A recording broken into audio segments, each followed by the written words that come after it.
दोस्तों, भारत और इंग्लैंड के बीच मैनचेस्टर के ओल्ड ट्रैफर्ड मैदान पर खेला जा रहा चौथा टेस्ट मैच रोमांच, उतार चढ़ाव और जज्बे से भरपूर रहा। सीरीज में 1-2 से पीछे चल रही टीम इंडिया के लिए ये मुकाबला जीतना बेहद जरूरी था और खिलाड़ियों ने इस दबाव में भी दमदार प्रदर्शन किया।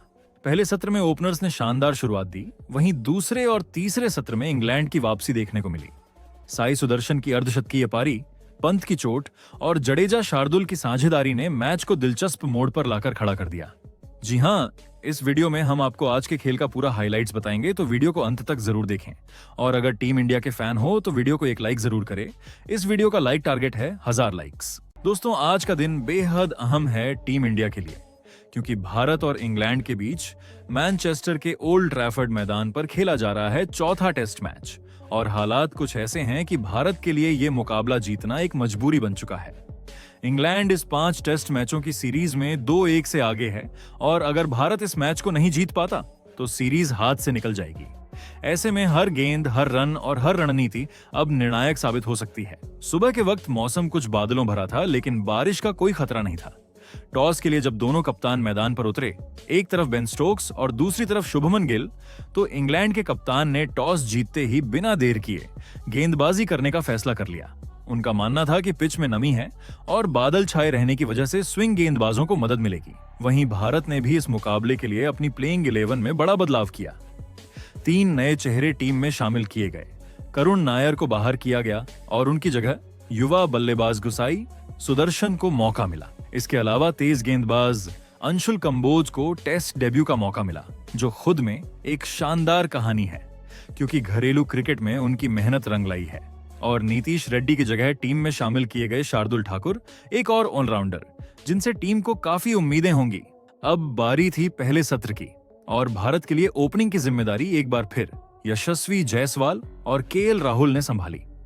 सामने थे इंग्लैंड के अनुभवी गेंदबाज क्रिस वॉक्स और पहले ही ओवर से यशस्वी ने अपना इरादा साफ कर दिया। पहली ही गेंद से वो आत्मविश्वास में नजर आए और ओवर की एक गेंद पर शानदार चौका झड़कर खाता खोला।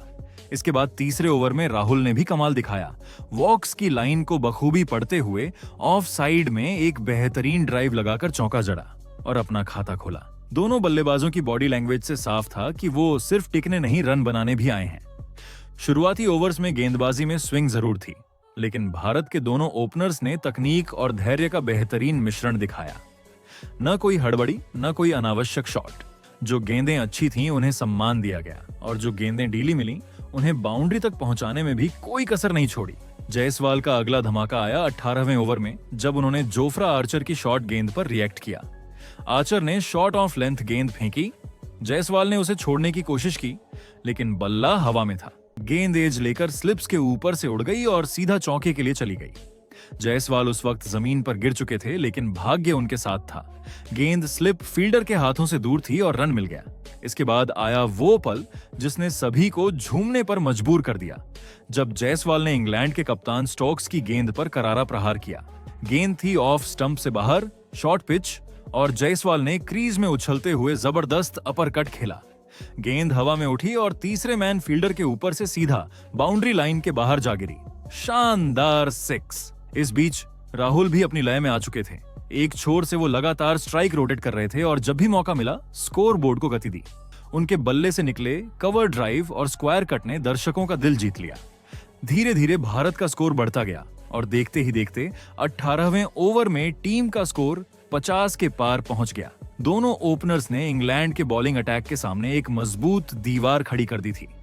जब लंच ब्रेक की घोषणा हुई तब भारत का स्कोर था 78 रन बिना किसी नुकसान के। केएल राहुल 40 रन और यशस्वी जायसवाल 36 रन बनाकर नाबाद थे। पूरे सत्र में एक भी विकेट नहीं गिरा और ये अपने आप में बड़ी बात थी, क्योंकि इंग्लैंड की रणनीति थी भारत को शुरुआती झटके देने की। इसके बाद इंग्लैंड ने दूसरे सत्र की शुरुआत से ही ये जता दिया कि वो इतनी आसानी से ये टेस्ट नहीं गंवाने वाले। लंच ब्रेक के बाद जैसे ही खेल दोबारा शुरू हुआ, इंग्लैंड के तेज गेंदबाज ब्राइडन कार्स और क्रिस वॉक्स ने कसी हुई गेंदबाजी से भारतीय बल्लेबाजों पर दबाव बनाना शुरू कर दिया। दोनों गेंदबाजों की लाइन और लेंथ इतनी सटीक थी कि रन बनाना मुश्किल हो गया। बल्लेबाजों को हर गेंद के लिए संघर्ष करना पड़ रहा था और फिर सत्र के महज चौथे ही ओवर में इंग्लैंड को मिल गई पहली बड़ी सफलता। राहुल लंच से पहले शानदार लय में दिख रहे थे। उन्होंने 98 गेंदों में 46 रन बनाए थे और एक बड़े स्कोर की ओर बढ़ रहे थे। लेकिन जैसे ही वॉक्स ने गेंद डाली, शॉट ऑन फ्लेंथ, ऑफ स्टंप के बाहर और थोड़ा सा मूवमेंट, राहुल ने उस पर गलत अंदाज से शॉट खेला। बल्ला शरीर से दूर था और गेंद ने किनारा लेकर सीधा थर्ड स्लिप की ओर उड़ान भरी, जहां जैक क्रॉली ने कोई गलती नहीं की। कैच पूरी तरह नियंत्रण में था और राहुल का संयम भरा संघर्ष खत्म हो गया। भारत का स्कोर हो गया 94 रन पर 1 विकेट। एक ऐसी साझेदारी का अंत जिसने टीम को मजबूत शुरुआत दी थी। अब तीसरे नंबर पर बल्लेबाजी करने आए युवा साई सुदर्शन। ये उनका डेब्यू टेस्ट नहीं था, लेकिन अभी तक उन्होंने टेस्ट स्तर पर खुद को पूरी तरह स्थापित नहीं किया था। दूसरे छोर पर यशस्वी जायसवाल अब सेट हो चुके थे। उन्होंने लंच से पहले अच्छा खेल दिखाया था और अब वो धीरे धीरे अपने अर्धशतक की ओर बढ़ रहे थे। आखिरकार 96 गेंदों में जायसवाल ने एक शानदार 50 पूरी की, एक ऐसी पारी जो उनके आत्मविश्वास को दर्शाती थी, खासकर तब जब उन्होंने पिछले मैच में लॉर्ड्स पर संघर्ष किया था। वो पिछले मैच में असफल रहे थे, लेकिन आज वो पूरे आत्मविश्वास के साथ खेल रहे हैं। उन्होंने अपनी पारी को धीरे धीरे बनाया, शुरू में संयम दिखाया और जब सेट हो गए तो गेंदों को खूबसूरती से बाउंड्री की ओर पहुंचाया। हालांकि उन्हें कुछ बार ऑफ स्टंप के बाहर बीट भी किया गया, लेकिन उन्होंने डटे रहकर अपने लिए रन बटोरे। साई सुदर्शन ने भी इंग्लिश गेंदबाजों के सामने अच्छी समझदारी दिखाई। वो गेंदबाजों की लंबाई को पढ़कर खेल रहे थे और एक छोर पर टिके रहना ही उनका उद्देश्य था। भारत का स्कोर 120 के पार पहुंच चुका था और लगने लगा था कि दूसरा सत्र भी शायद भारत के नाम हो सकता है। लेकिन तभी इंग्लैंड के कप्तान बेन स्टोक्स ने अपने सबसे पुराने हथियारों में से एक बाएं हाथ के स्पिनर लियाम डॉसन को गेंद थमाई। डॉसन 8 साल बाद इंग्लैंड की टेस्ट टीम में लौटे थे और किसी को नहीं पता था कि ये वापसी इतनी अहम मोड़ पर असर डालेगी। डॉसन ने जायसवाल को चौंका दिया था। ये एक साधारण डिफेंस था। जायसवाल बल्ला सामने रखकर गेंद रोकना चाह रहे थे, लेकिन गेंद में हल्की सी ड्रिफ्ट थी जिसने उन्हें धोखा दिया। बल्ले का किनारा लगा और स्लिप में खड़े हैरी ब्रुक ने आसान कैच लपक लिया। जायसवाल 107 गेंदों में 58 रन बनाकर लौट गए। उनकी इस पारी में 10 शानदार चौके और एक दमदार छक्का शामिल था। 120 के स्कोर पर भारत को दूसरा झटका लगा। अब बल्लेबाजी के लिए मैदान में उतरे कप्तान शुभमन गिल। उन्होंने आते ही साई सुदर्शन के साथ पारी को आगे बढ़ाने की कोशिश की।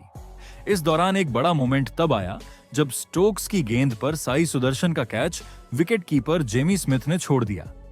वो एक आसान कैच था। गेंद लेग साइड की तरफ हल्की सी निकली, बल्ले का किनारा लगा और सीधा स्मिथ के दस्तानों में, लेकिन वो कैच पकड़ने में असफल रहे। ये भारत के लिए एक राहत का पल था और इंग्लैंड के लिए मायूसी का। लेकिन फिर खेल ने एक और करवट ली और इस बार निशाना बने खुद कप्तान शुभमन गिल। ये एक क्लासिक स्टोक्स ट्रैप था। गेंद ऑफ स्टंप की ओर आ रही थी और गिल ने उसे छोड़ने का फैसला किया, लेकिन गेंद सीधे लाइन में थी और हल्का सा अंदर भी आई। ऑफ स्टंप को सीधा निशाना बनाया और गिल पूरी तरह चकमा खा गए। अंपायर की उंगली उठ गई और गिल 23 गेंदों में 12 रन बनाकर पवेलियन लौटे। भारत का स्कोर अब 137 पर 3 विकेट हो गया था। अब मैदान पर थे इनफॉर्म बल्लेबाज ऋषभ पंत। भारत को उनसे एक संभली हुई लेकिन आक्रामक पारी की उम्मीद थी, ताकि टीम फिर से मजबूत स्थिति में आ सके। पंत ने आते ही अपने अंदाज में खेलने की कोशिश की। कुछ गेंदें छोड़ी, कुछ पर रन दौड़े, लेकिन सत्र का अंत सुरक्षित तरीके से किया। टी ब्रेक तक भारत का स्कोर था 3 विकेट पर 149 रन। क्रीज पर साई सुदर्शन 26 रन पर नाबाद थे, जबकि पंत 3 रन बनाकर उनका साथ निभा रहे थे। ये सत्र पूरी तरह इंग्लैंड के नाम रहा। जहां पहले सत्र में भारत ने बिना कोई विकेट गंवाए 78 रन बनाए थे, वहीं दूसरे सत्र में इंग्लैंड ने सिर्फ 71 रन पर भारत के 3 अहम विकेट गिरा दिए। टी ब्रेक के बाद मैनचेस्टर के मैदान पर जैसे ही खेल फिर से शुरू हुआ, भारतीय क्रिकेट प्रेमियों की निगाहें 2 खिलाड़ियों पर टिक गईं, ऋषभ पंत और साई सुदर्शन। ये दोनों बल्लेबाज उस समय क्रीज पर थे जब भारत एक मजबूत स्थिति की ओर बढ़ रहा था। दोनों ने बेहद धैर्य और समझदारी से खेल को आगे बढ़ाया, लेकिन साथ ही अपने अपने अंदाज में आक्रामकता भी दिखाई। खासकर ऋषभ पंत ने शुरुआत से ही इंग्लिश गेंदबाजों पर दबाव बनाने की ठानी थी। पंत ने अपने चिर परिचित अंदाज में दर्शकों का भरपूर मनोरंजन किया। एक समय जब जोफ्रा आर्चर गेंदबाजी कर रहे थे, पंत ने घुटनों के बल बैठकर उन्हें स्वीप मारते हुए एक शानदार चौका जड़ दिया। ये शॉट न केवल तकनीक में बेहतरीन था, बल्कि उसकी टाइमिंग और नियंत्रण भी लाजवाब था। वहीं अगली ओवर में ब्राइडन कार्स की गेंद पर उन्होंने बिना ज्यादा फुटवर्क के सीधे लॉन्ग ऑन के ऊपर से एक जबरदस्त छक्का जड़ा। दर्शकों में जोश भरने वाले इन 2 शॉट्स ने न केवल भारत का स्कोर गति दी, बल्कि इंग्लिश गेंदबाजों के लिए चिंता भी बढ़ा दी। इस बीच साई सुदर्शन ने भी बेहद परिपक्वता दिखाई। उन्होंने संभल कर खेलते हुए धीरे धीरे अपने स्कोर को आगे बढ़ाया और पंत के साथ मिलकर 50 रन की साझेदारी पूरी कर ली। इस साझेदारी ने भारत को 200 रन के पार पहुंचा दिया और ड्रेसिंग रूम में बैठे बाकी खिलाड़ियों को भी राहत की सांस दी। पंत इस समय तक 30 रन के करीब पहुंच चुके थे और पूरी लय में दिख रहे थे। दूसरी ओर साई सुदर्शन अपने पहले अर्धशतक की ओर कदम बढ़ा रहे थे। उनके हर शॉट में आत्मविश्वास झलक रहा था। लेकिन जैसे ही भारतीय खेमा इस साझेदारी का लुत्फ उठाने लगा, मैदान पर एक ऐसा दृश्य देखने को मिला जिसने सबका दिल दहला दिया। पंत के साथ एक दर्दनाक हादसा हो गया। इंग्लैंड के तेज गेंदबाज क्रिस वॉक्स की एक फुल लेंथ गेंद को पंत ने रिवर्स स्वीप करने की कोशिश की, लेकिन गेंद बल्ले के किनारे से लगकर सीधा उनके पैर पर जा लगी। गेंद इतनी तेज थी कि पंत तुरंत दर्द से कराहने लगे। उनके चेहरे की पीड़ा देखकर साफ था कि चोट गंभीर है। फिजियो तुरंत मैदान में आए और जैसे ही पंत का जूता उतारा गया, देखा गया कि उनके पैर से खून निकल रहा था और काफी सूजन भी आ गई थी। हालत इतनी खराब थी कि पंत अपने पैर को जमीन पर रखने में भी असमर्थ थे। उन्हें स्ट्रेचर बुलाना पड़ा और एम्बुलेंस मैदान पर आई। इस दौरान पूरे स्टेडियम में सन्नाटा छा गया। हर किसी की नजरें पंत पर थीं। वो 37 रन बनाकर रिटायर्ड हर्ट हुए और ये भारत के लिए बहुत बड़ा झटका साबित हुआ। पंत के मैदान छोड़ते ही रविंद्र जडेजा बल्लेबाजी करने उतरे। एक छोर पर साई सुदर्शन अब और जिम्मेदारी के साथ खेल रहे थे। उन्होंने अपना पहला टेस्ट अर्धशतक पूरा किया और स्टैंडिंग ओवेशन के साथ दर्शकों का प्यार पाया। लेकिन ये खुशी ज्यादा देर टिक नहीं पाई। 235 के स्कोर पर भारत को एक और बड़ा झटका लगा। इंग्लैंड के कप्तान बेन स्टोक्स ने एक बार फिर भारत को मुश्किल में डाल दिया। उन्होंने साई सुदर्शन को शॉर्ट गेंद फेंकी जो मिडिल और लेग पर थी। साई सुदर्शन ने पुल शॉट खेलने की कोशिश की, लेकिन गेंद उनके बल्ले का ऊपरी किनारा लेकर डीप फाइन लेग की दिशा में उड़ गई। वहां फील्डिंग कर रहे ब्राइडन कार्स ने बेहतरीन कैच लेकर उनकी शानदार पारी पर ब्रेक लगा दिया। साई सुदर्शन 151 गेंदों में 61 रन बनाकर आउट हुए, जिसमें उन्होंने 7 आकर्षक चौके लगाए। आउट होने के बाद उन्होंने गुस्से में अपना बल्ला घुमाया, जिससे पता चला कि वो खुद भी इस शॉट को खेलने के फैसले से संतुष्ट नहीं थे। साई सुदर्शन की पारी ने भारतीय बल्लेबाजी को स्थिरता दी थी और उनके आउट होते ही भारत की आधी टीम पवेलियन लौट चुकी थी। अब जिम्मेदारी रविंद्र जडेजा और नए बल्लेबाज शार्दुल ठाकुर के कंधों पर थी। शार्दुल मैदान में उतरे और उन्होंने अनुभव का अच्छा इस्तेमाल करते हुए जडेजा के साथ मिलकर पारी को संभालने की कोशिश की। दोनों ने समझदारी से खेलते हुए कोई जोखिम नहीं लिया और धीरे धीरे टीम को 250 रनों के पार पहुंचा दिया। जडेजा ने अपनी क्लास दिखाते हुए तेज गेंदों को डिफेंड किया और डीली गेंदों पर रन बटोरे।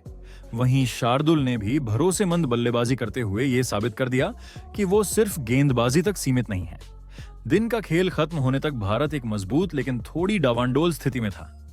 भारत का स्कोर 4 विकेट पर 254 रन है। जडेजा और शार्दुल दोनों 19-19 रन बनाकर नाबाद है। पंत की चोट टीम के लिए चिंता का विषय बनी रही, लेकिन साई सुदर्शन की 50 और जडेजा शार्दुल की साझेदारी ने उम्मीद जरूर जगा दी। तो दोस्तों, आप टीम इंडिया के आज के प्रदर्शन को 10 में से कितने नंबर दोगे? कमेंट जरूर करें।